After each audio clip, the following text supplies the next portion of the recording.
Hi, everyone. Welcome, dear friends. Welcome, Yuri Castro, to another episode of Psychology and Spirituality, where we explore today the deep meaning point, right, Yuri, between spiritist psychology, spiritist philosophy, spiritist psychology, science, and all in between when we discuss many different topics.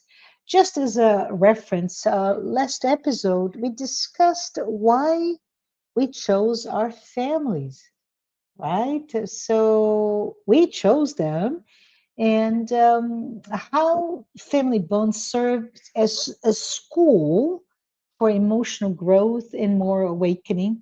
And in doing so, they invite us to reflect on how love heals conflicts, especially those inherited conflicts. But Yuri, how you doing today? It's so good to have you back to our podcast, and just wanted to see how's everything on your end. Thank you so much, Marcia. Hello, good morning, good afternoon, good evening, whenever and wherever you are. Yes, thank you so much. Everything is great here, Marcia. How about you? That's good. Very good indeed. But anyways, Yuri, the plan today is for us to take that reflection that perhaps started last episode, but to go a little bit further. And we do this by uh, doing a deeper dive into our role, not as teachers, but as teachers of love. And it's very interesting because Joanna de Ângelis has through her work, invited us to understand that the peace of the world begins in how we educate, how we love, and how we shape our children's souls. Right. Mm-hmm. So it's I can always I almost listen to a song with those words. But anyways, I thought before we began, I could just have an opening reflection to all of us um, in terms of if every act of violence, and this comes from Joanna de Ângelis, by the way, but if every act of violence is born from an uneducated emotion, then peace must be born from an educated heart, right? So the question for us is what kind of education are each one of us offering, right? And it doesn't have Yes. to be our children. It can be our friends, our family members, our whomever. But what kind of education we're offering? Are we only focusing, and this is big for Western civilization or Western society today, right? Are we only training our intellect, or are we educating to shape our soul? Right? So I'm Yep. now that we reflected on this, no answer here needed, but I wanted to say, Yuri, that Joanna also tells us that the peace of the world depends on the education of children, right? So she does this very explicitly. Mm-hmm. Peace, education, and of course of children. And I find this to be quite a profound statement because, again, she's not referring to formal education. Did you go to MIT, Harvard, an Yes. Ivy League school, right? She's really talking about something that somehow we take it for granted, which is that emotional, ethical, and spiritual education, and all of them begin at home. What can you talk about this when Joanna says that the home is the sublime school of human dignity? It's an excellent reflection, Marcia, because as we talked before in a previous episode, how family is the first school, and what do we do at school? We learn things. Yeah. So it's the first place that we're going to be learning, and it's dare say the most important place of all, as the works from Joanna de Angelis are gonna tell us how, like you said, the sublime school of human dignity. So that's the place where we will as parents help shape childhood, like children, like Yeah. little human beings. Yeah. And as children, we were shaped as well. So it is Yeah. the first school because that's the first place we're learning, and it's also this sublime school of human dignity because that's where we learn moral development. That's where we learn. You mentioned, ethical and like things that will carry throughout our lives, that will echo throughout adulthood. That Mm-hmm. childhood is the base, is the Mm-hmm. the most important point in development of the human being, because that's where everything kind of like develops, and we see the echoes of those developments later on Yeah. in adulthood when people that unfortunately have had traumatic childhood, or people who have had a lot of issues growing up or were brought up with the wrong set of morals, let's call it. Yeah. We're Yeah. going to see that reflected when they become adults, how they behave Yeah. as individuals and how they behave in society. And that connects directly with peace. Absolutely. And I'm thinking, right, I'm thinking you have very young children, so I could say, but I have a 1 year old. How can I teach? And in my thought process here, if you even um, dumb it down, if you will, right? Parents, all of us, we teach even through our daily attitude, right? Are we grumpy all the time? Are we over dramatic? Do we overreact? But at that young age, the age of your children, even the tone of voice, right? And how conflicts are handled by me. So I think from that perspective, Yuri, I'd love to hear your thoughts. This, how I am, is imprinted in how they become my children. So we are now asked, we're called upon becoming our children's first model of ethics and love, right? Absolutely. So, yeah, I have to say this is a personal note that I'm not proud, not a proud moment at all.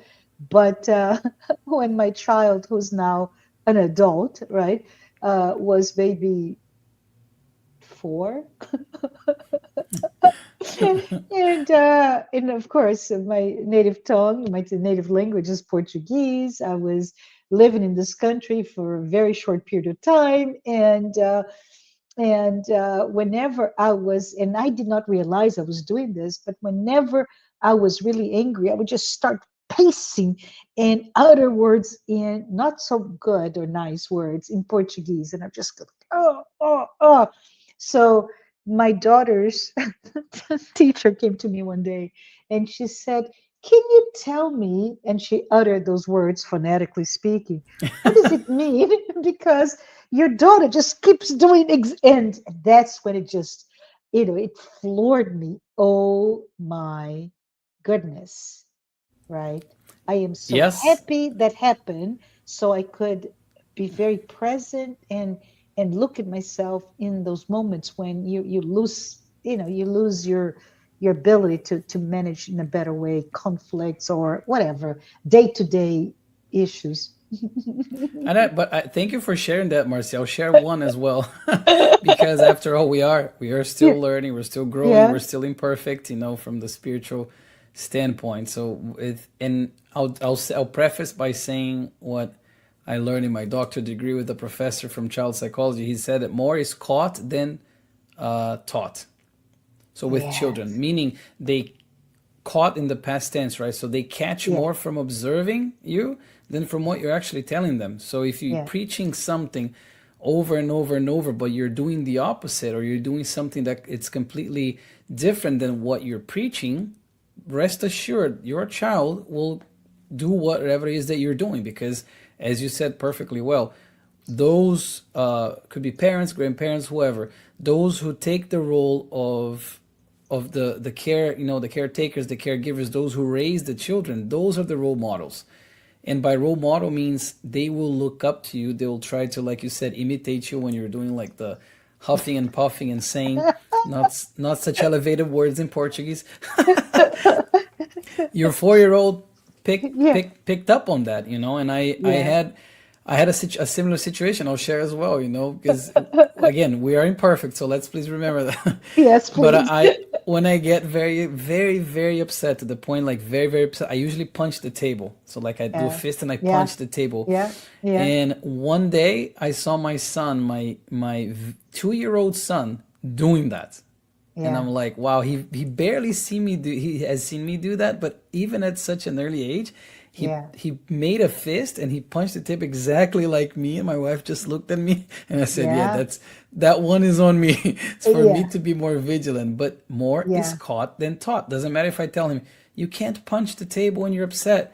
If he sees me doing it, he yeah. will do it. It's over. It's over, right? Your words have no meaning anymore, right? They do have no meaning. So we are, like I said, I want to say it again, more is caught than taught. So for those parents out there, for those who are raising, especially the younger ones, always yeah, remember that. Doesn't matter if you're trying to preach something 90% of the time. If you do 10% the opposite, they will catch on that.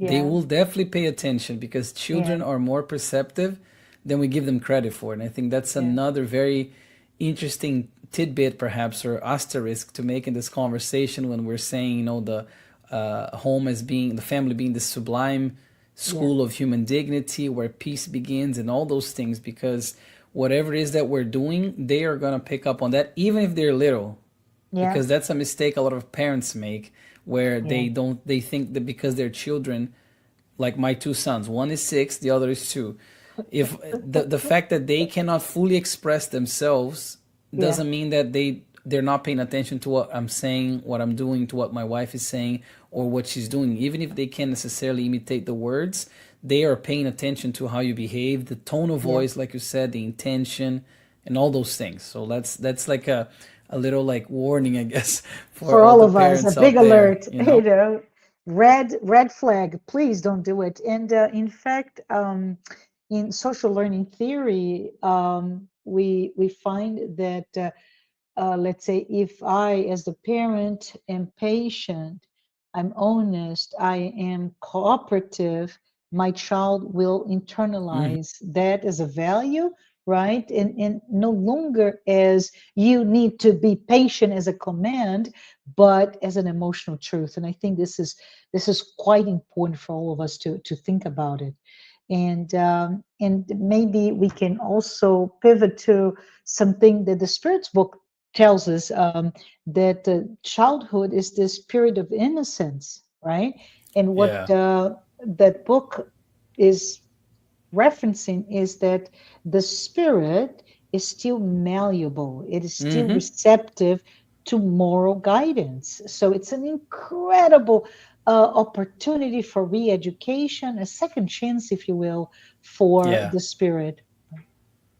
Absolutely, and it's interesting again, because you're bringing the spiritist perspective. So if we think Hmm. about that, a child Hmm. is a child only in body, because the spirit is an immortal spirit that has lived other lives, that has Yeah, accrued other experiences, yeah, defects, flaws, but also skills and maybe some virtues.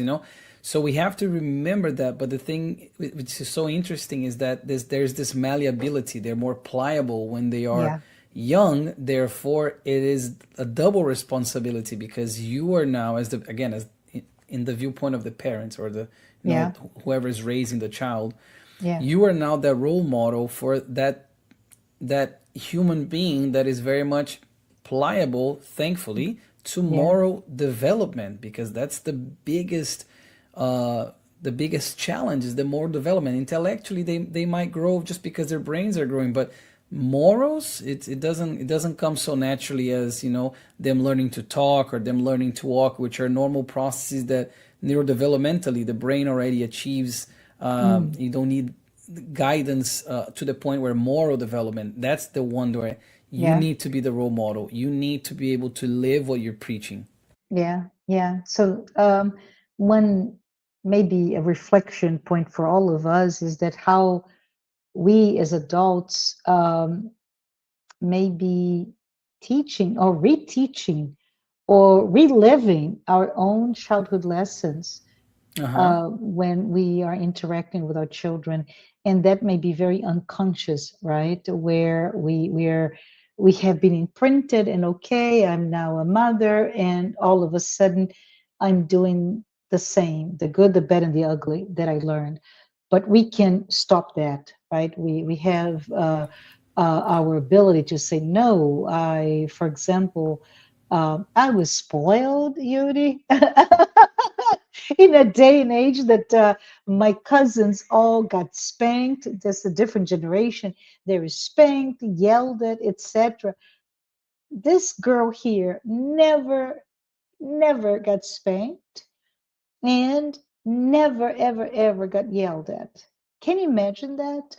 That the beautiful, nurturing environment from a mother and a father that are so aware of what to do, right? That isn't that So, is very good for you. That's very nice yeah, because it's yeah. not the majority, especially like you said with the Hmm.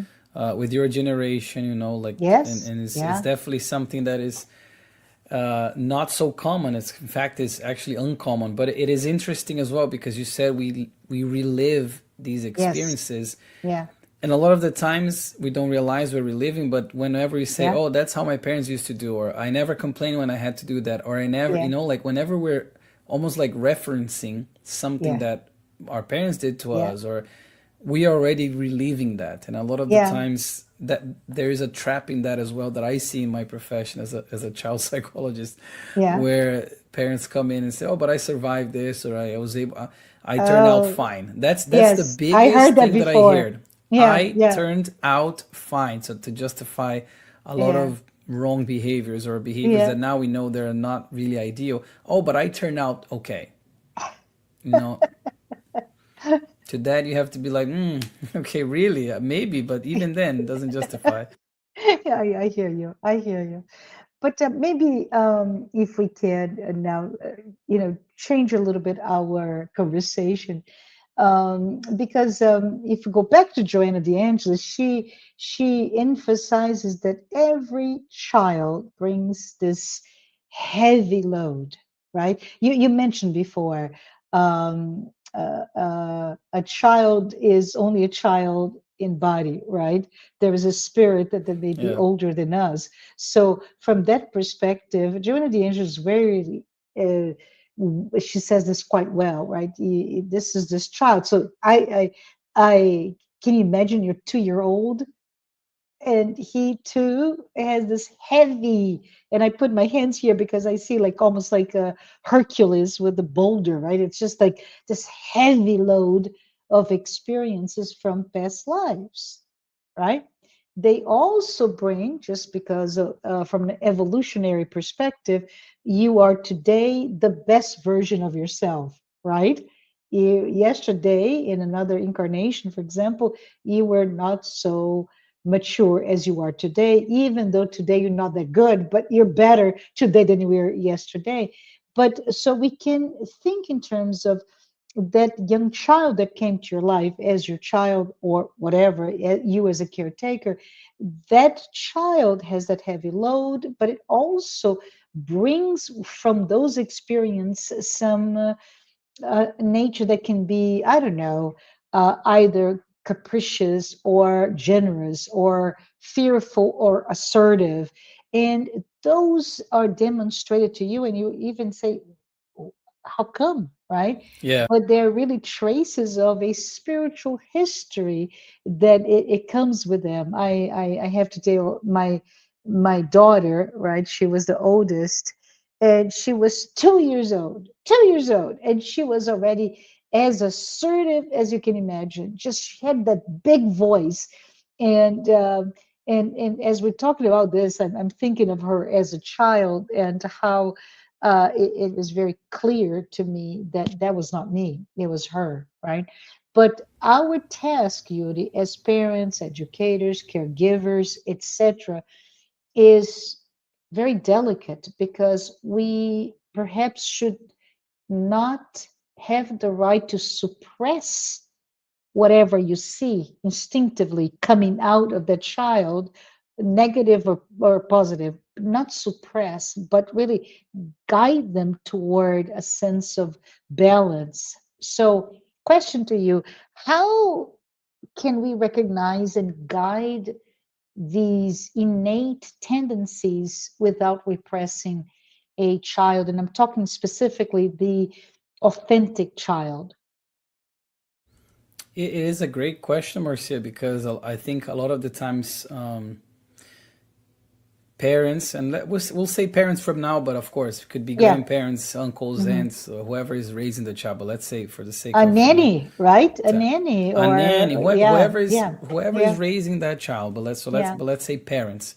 Hmm. A lot of the times, parents, they, like you said, use the word suppress, or they try to they try to limit the child because they see something that they don't like, without realizing that maybe that's on them, that they don't like that. Maybe there's a problem with them, not Yeah. with the personality, quote unquote personality, I'm doing like air quotes here, Hmm. of the child, or whatever it is that they are expressing, or how they're behaving. Hmm. The idea to guide the children is the same thing as if let's say you write a scientific paper and you want me to review it. I'm not going to write it as if it was me. I'm going to say, okay, I'm going to respect your style, and here's Hmm. some feedback. It's almost like that. You have to understand that they're coming with their own uniqueness. They're coming with their own baggage of good things as well, Yeah, because the law of yeah, progress is unstoppable, like you already yeah, mentioned. So yeah, they're coming with good things, and a lot of the challenges they come, we will be doing a disservice if we try to limit them to the point just to like release our anxiety. So limit them to the point to relieve my anxiety, where they're not growing as they're supposed to grow, or they're yeah, not yeah, developing those talents and skills that they're supposed to develop. yeah. And in a note, right, from a spiritist perspective, we are, each one of us, we are exactly where we should be, Mm-hmm. Yes. right? With the parents that are supposed to be our parents within this um, environment, the context, and the context may be your socioeconomic status, it may be the gender, the nationality, the creed, the educational environment that you're in. We choose, and we are given the best, really curated to get to where we need to be emotionally. And so this discussion is quite important if you think Mm-hmm. about it. If my biggest mission in the world, this today, is to be a caregiver to a child, let's not rush through it. Let's just be very intentional. And I'm thinking back to the question, I would say, right, if I were to answer the question myself, Yuri, I would say that it's remove suppression of a, say, negative tendency. But I think a parent should really be firm but loving at the same time, right? So Yes. you love with discipline and firmness is what will educate by perhaps setting boundaries and limits, and at the same time not hurting, emotionally speaking, that Yeah. child. The setting limits is a good one, because that is Mm, something that a lot of people struggle with. First, mm, understanding, and number two, actually like putting the boundaries and the limits that mm, children do need. Children do need mhm, limits. They need, like teenagers as well, boundaries, and understand that. And there is something that is happening, mhm. especially more nowadays, more than ever, I would say, like at least what research is suggesting, about the anxiety from the parents interfering with how the children can actually fail. And we talked Mm. about this in previous episodes about the Yeah. helicopter parent, or I said like the snowplower Yes. parent, and Yeah. that style of parenting, and how that prevents them from learning themselves to fail, to fall, and to get up on their own. And so the limits, even the limits when we think about what they're able to do, I have to think, am I limiting my son to the Yeah. point where I'm making him live in a bubble, and then he Yeah. becomes an adult that doesn't know how to handle difficulty, that doesn't know how to handle boredom, the Yeah. biggest one nowadays, one of the biggest Yeah. ones, that doesn't know how to manage his emotions, as to not become, let's say, violent or frustrated, or develop all these mental health conditions that we see developing nowadays. Yeah. What is my role in that, as a parent? So that's something that I always encourage parents, to think to themselves, like, how am I putting the limits and setting the boundaries, and how is that helping them, Hmm. my children? Yeah. Yeah. And I think it's all about consistency as well, right? So be a loving parent all the time, but with love there will be moments of conflict, and those are important because that's when they know, right? They know how to manage their own emotional response when they go through that, including boredom, including frustration, including failure. Those are big, big lessons, don't you think, Yuri? They are big, big lessons, yeah. And then what happens is this what it's called safetyism, where there's Mm, this idea of making everything so safe and so infallible that the children, they don't learn to make mistakes. They don't learn mhm. on their own. And what happens, if we're talking about the episode teaching love, that's the main episode today that we're talking here. We Yeah, think of, let's say, Jesus. Like, every time I think of love, I think of Jesus. He yeah, embraced everybody, but he was able to put some limits, like for the apostles, and tell them yeah, this is how you should do it, right? He yeah, didn't condone everything, but he yeah, embraced everybody with love, and that is a role model. That is a guide. That's why he's the way, the truth, and the light. So yeah, that's why I always think of that as parents. How am I being a model of love? How am I being yeah, a model of yeah. of a peacemaker, of somebody who actually can spread love, can accept love, can give love? I love it. I love it. Um, one thing that is maybe important for us to bring it up here is the fact that Joanna even cautious about it is the fact that the hypocrisy of hiding, right? And I think you already mentioned about it, where you as an adult commend, right? I commend this type of obedience, but I don't role model the same, and the end result of this discrepancy in behavior is dishonesty, right? It is Yeah, hypocrisy. And so I think when we talk about being the model of love and peace, it's really also a question of encouraging authentic behavior, right? Which means how can I let my child express emotions in a healthy manner, right? Instead of, oh my goodness, my father's here and there is no room to be bored. yeah. So this is Or to be the yin and sad. yang, right? Hmm. The paradox of this whole discussion. We need to allow a safety environment to to explore with my emotional responses, but as you said, don't fall into the um, the safetyism where I want you to be safe, so I don't want you to go through any sort of pain. We're talking about two different things, right? Yeah, and authenticity is so important because, Mm, again, just to say it again, we're all unique individuals. We're yeah, all yeah. unique. God does not do copies.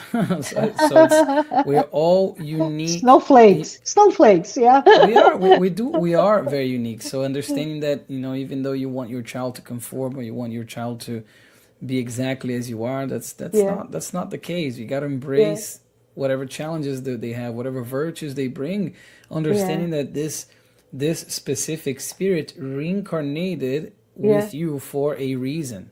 Yes, yes. They Nothing happens by accident. Otherwise, God would be unfair, and God is Yeah, yeah. perfect in all His qualities, all love and all of that. So No waste, they right? No waste. It's very nothing, no, precise. Yeah, yeah, very precise. So therefore, if that child is there, how am I behaving? How am I showing love? How am I showing acceptance? Because if I'm somebody that doesn't accept my child is gonna grow up to be somebody that doesn't accept others as well.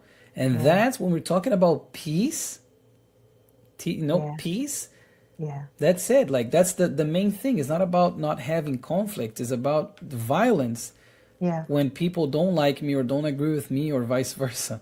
Yeah. And that's when we don't have peace.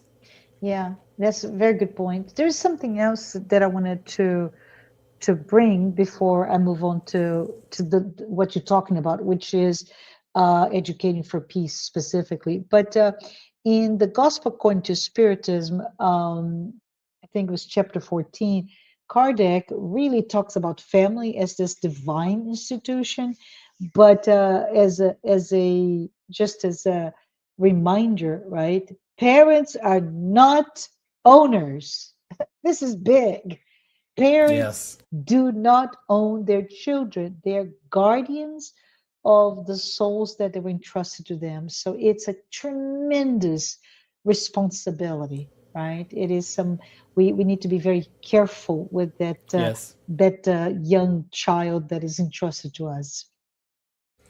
Yeah, they are our children in this life and temporary. Like they are in the Mm-hmm. state of being my sons, Yeah, but the spirits they don't belong to me. The spirits yeah, belong to God, to the Creator. yeah, So yeah, it's understanding that is very important, so we don't yeah. become overly possessive or overly protective or any type of imbalance. And as we know, Uh-huh. imbalance is harmony is the goal. Balance is the goal. So if any, is there anything overly something, it's probably Yeah. not good. So Do you have any advice perhaps for how can we're talking about modern family with all of our problems, snowplow parents, helicopter parents, whatever you are, or even negligent parents. I think that's the other spectrum. But how can modern families encourage emotional authenticity without chaos, right? So how do we just in your thoughts, your opinions, but how can families today cultivate the both sides which is the authentic and freedom to express themselves, and on the other hand the discipline and boundaries, etc. Do you have any thoughts on that? be the change you wish to see in the world, Gandhi. That's it. Ah, You're the role. Gandhi, You yeah, are the role model to your children. So if I want to foster an environment where they are able to emotionally to regulate their own emotions and understand yeah, what they're feeling and be able to express that, they will see that from myself. So in the days if I'm yeah, not feeling so good, they ask me. I'm not gonna pretend, oh no, I'm doing great, because they'll know that smile is that's fake. They right. will know that something is wrong with daddy. They will know that daddy had a, let's say, a difficult day at work, but he's lying. The same. So it's being able to express yourself, being able Mhm, to say, yeah, I didn't like this, or no, I'm not very happy right now, and mhm, being true to yourself, because your children will see it, and they'll say, okay, so it's okay to feel sad, it's okay to mhm, feel anxious, it's okay to feel very happy, it's okay to feel frustrated. Even mhm. if they don't verbalize that, they Yeah, will learn it. yeah, absolutely, absolutely. So, want us to maybe close our time together discussing the idea of educating for peace, and quite frankly, I would say this is the biggest revolution there Yeah. is, morally speaking, right? So Joanna says the following, Yuri: to build on a child, a new being, is to work for peace in society. The wars are not made by weapons, but by the people who build them.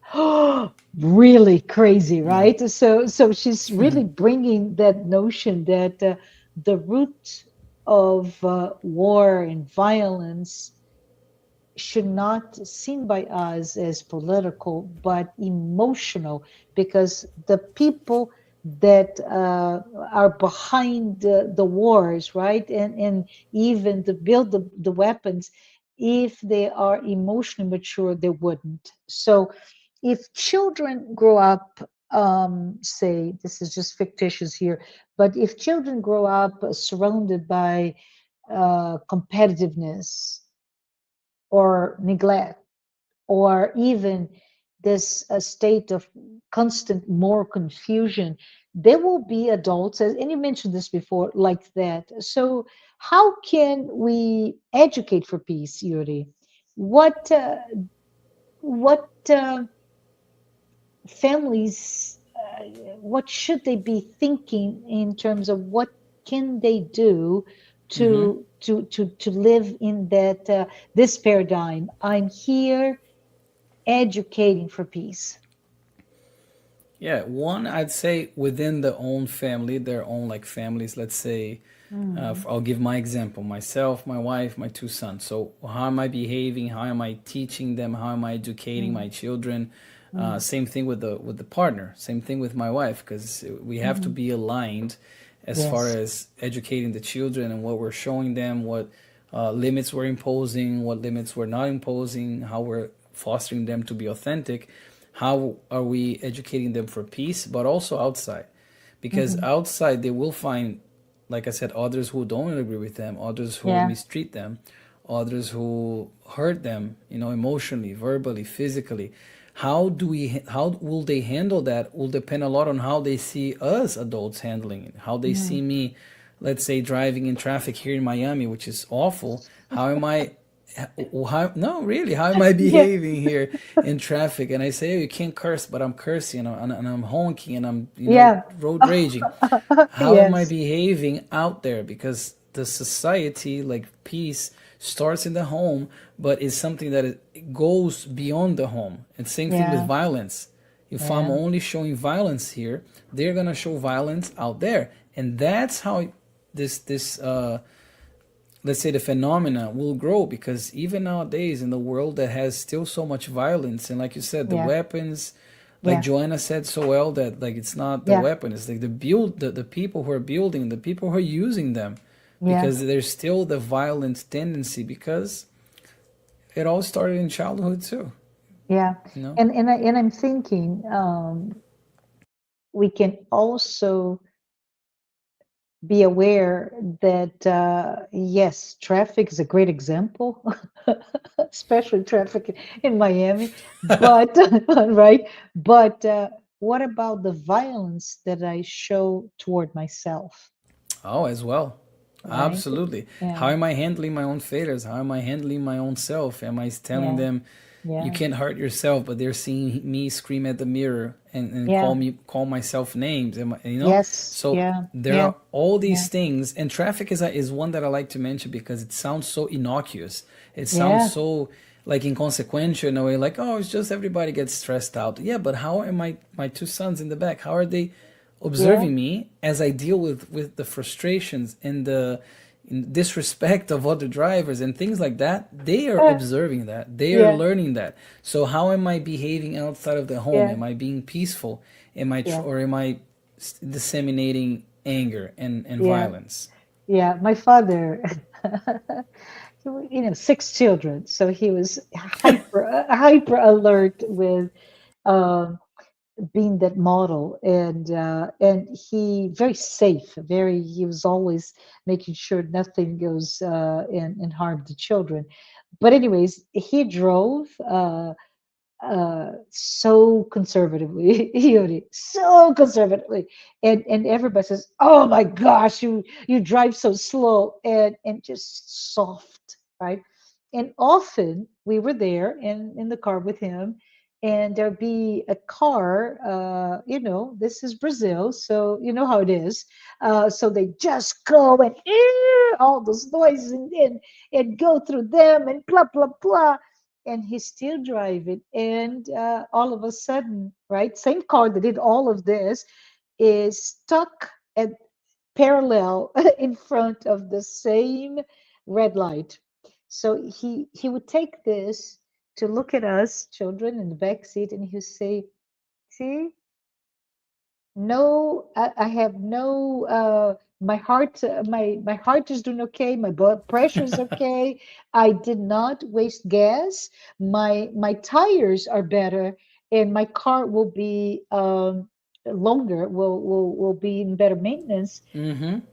and we're still here. This person accomplished nothing."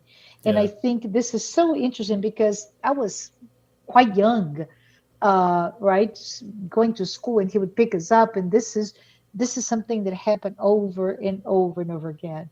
So if you ask me, how do I drive? Just like my dad, I am impossibly Hmm. slow and over conservative. I don't need to be like that. It's just, you know, why But not? it's how, but it's what Yeah. it's how you learned. It's how you Yes. learn. Yeah. I Yeah. drive fast, but very um, not too much over the limits, of course, but like try to be safe, not to like do anything dangerous, Yeah. obviously. Yeah. But with as far as going back to the idea of the of peace and how to Mhm. educate for peace in this, Yeah. especially in this day and age where Yeah. everybody people seem to be way more impatient, way more irritable, way more prone Yeah. to Yeah. abuse online, to do Yeah. everything that perhaps 20, 30, 40 years ago weren't here because of the advances of technology. So educating for peace, I think it seeps in all these different areas that Yeah. we must be aware of. So it's not Yeah. only oh, my children never seen me punch another man. Yeah, but have they seen me berate another man? Have they seen me Yeah. be disrespectful to elderly, to other people? All Like, the you know what I'm saying? gradation So of that violence. Yeah. Yeah. yeah, all of the different pieces. So it's being very, Yeah. very mindful of And that. and I think we can start small. Tell me what you think, right? I can start with, okay, I'm young, I'm a young mother, and I don't know much about psychology. Just kidding here.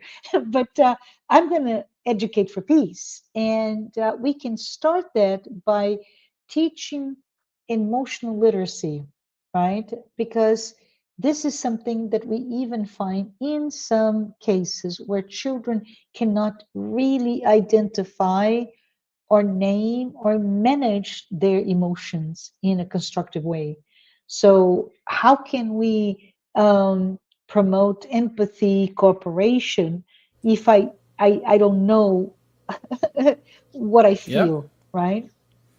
And that is something we see in adults too, Marcia, because Mm, what happens when those children grow up? They grow up and mm, we see them in the office where these are adults, full grown adults who don't know when they're feeling hungry or when they're feeling bored or when they're feeling sad and when they're feeling anxious. They cannot even separate. So what happens is they take the mm. wrong actions to fulfill certain needs that they think they have, but Yeah, they end up even feeling emptier. So yeah, it is so important to teach children the emotional knowledge and emotional regulation, emotional knowledge. What is it that you're feeling? It's okay to feel sad when this happens. It's okay to feel anxious when that happens. It's normalizing a lot of that because children mm, are not robots. They're also human beings. They're also like us. They feel things too. So yeah, understanding that is very, very important. So not only modeling appropriate behavior, which is what we yeah. talked about. Also, if I can give a little like psychological tips, I guess for parents would Please be do. Yeah. there's something called we usually say predictability and consistency. So Hmm. if you're teaching behavior, give feedback. Always give feedback, both positive and negative, because that's something parents Yeah. most parents do wrong. If I have to say, is they only correct what's wrong, but they never praise when is right. So you have to do both things Hmm. and be very predictable, have the very predictable outcome from a behavior you desire, and be consistent with the reward or the punishment. Not to be Yeah. too behavioral here, but Yeah. understanding how your children, as they grow, they need to understand the code of conduct of the family. They need to understand these things that are accepted, things that are not accepted. They must have a place to be authentic. But Yeah. predictability and consistency is one that we often see parents failing to maintain in the home, where the children never knows what they're gonna get. If they try to hug their parents, they don't know what they're gonna get. If they Yeah. break a Terrible. vase because they're playing Yeah. soccer inside the house, they don't know what's gonna happen. Am I Yeah. gonna be punished in what way? And they don't know. Children I need to broke have a that. vase. I broke a vase playing soccer in my mother's living room. Gosh, Oh my goodness. I did so many bad things I don't even want to say as a child growing up. But thankfully, thankfully I had Yeah. loving parents and turned out I, okay. I did turn out okay. we did turn out okay, we think, right? Yes. But Joanna de Ângelis, she's her books are always bringing Jesus, right? So Yeah. she links the idea of this foundational aspect of teaching peace through love, and she links to his words, right? Let the children, the little children, come to me, and Yeah. I think it's important for us to remember that because Jesus recognized that divine potential within each child. And we see in some cases this symbol of purity, of openness, of trust, right? That malleability of their beginning of their lives. And when we educate through love, we are really becoming critical instruments in helping that divine potential unfold, right? So it's just so important. Absolutely. Also, like the humility piece as well. I think it's a big one that Jesus also exemplified. And we have Hmm. that in children when they come and they say, "Hey, I don't know how to do this. Can you teach me?" Or, "Hey, I want to learn that." Like having Yeah, that yeah, humility and that curiosity that a lot of the times as adults we don't because oh, I don't want to yeah, appear incompetent here. yeah, I'm gonna pretend that I know, and yeah. then it's I, quite the opposite, you know. yeah, I would say this is my practical examples for everyone, right? Let's encourage our children, collectively speaking, to practice forgiveness, also practice gratitude at home. I would also make sure that when we have a certain decision that may be not as popular, right? For example, oh, we're going to go to Orlando and we're going to go to Disney, right? No, it may be that we're not going to Orlando to Disney this year for whatever reason, but sharing those family decisions, good and bad, but listen, encourage their feelings when they get to the news, and finally, really, and this comes from my own experience, right? To replace the idea of a physical punishment that in my generation was, especially with my cousins, right? We are very, very large family, Yuri, but they all talked about how terrible their parents were. And but my parents, they replaced punishment with dialogue, but also accountability. So when you start to see those things, we can see that society can change, right? When every every child learns from home that, as you said before, that peace begins with self-regulation, right? With empathy, Absolutely. with respect. And not repeating cycles of pain. That's something we also talk about, you know, not repeating Hmm. these cycles that perhaps were not so helpful as you grew up, and then you Hmm. take that and you say, okay, I'm not gonna do that, and you improve a little bit, and your children, by by as a result, they will improve as well. So that, and that's how we build a peaceful society. Yeah, Each person doing their own part, and us as parents doing our part as parents yeah, to educate for peace and with yeah, forgiveness and with, like you said, gratitude, and encouraging them to speak up. When you said that, that's very important. Encouraging them to speak up, but at the same time, helping them understand that, hey, we're going to disagree. There's yeah, going to be conflict, that we're going to disagree. We're different people. yeah, For, like in my house, four of us, right? So yeah, there's going to be conflict, but I want to hear your opinion. I want to hear what you have to say. I want yeah. to hear your frustration. I love it. Yuri, I love this conversation, but we are at time. And as we wrap up, let's maybe recall some of Joanna's message or essential key points, right? And she says to educate with and for love is the most effective method to achieve balance in the family. So we talked about that the education is not control, but it is, maybe we can think of it as a creative outlet, right? Because we can manage and create in terms of the choice of gestures, tone of voice, reactions, so that we are somehow shaping. the blueprint of this human soul that has been entrusted to us. So I just think that it's so important for us to reflect upon this and our role into it. But thank you, Yuri. Thank you, everyone who's here with us. And for those who are here for the first time, please note that the Psychology and Spirituality weekly talks are based on the works by Joanna de Ângelis, and we appreciate you. We also appreciate our sponsors, Mansão do Caminho, United States Spiritist Federation, International Spiritist Council, and AME Brazil, the Brazilian arm of the global organization called the Medical Spiritist Association. Thank you, everyone, and see you next time. Thank you and see you next time.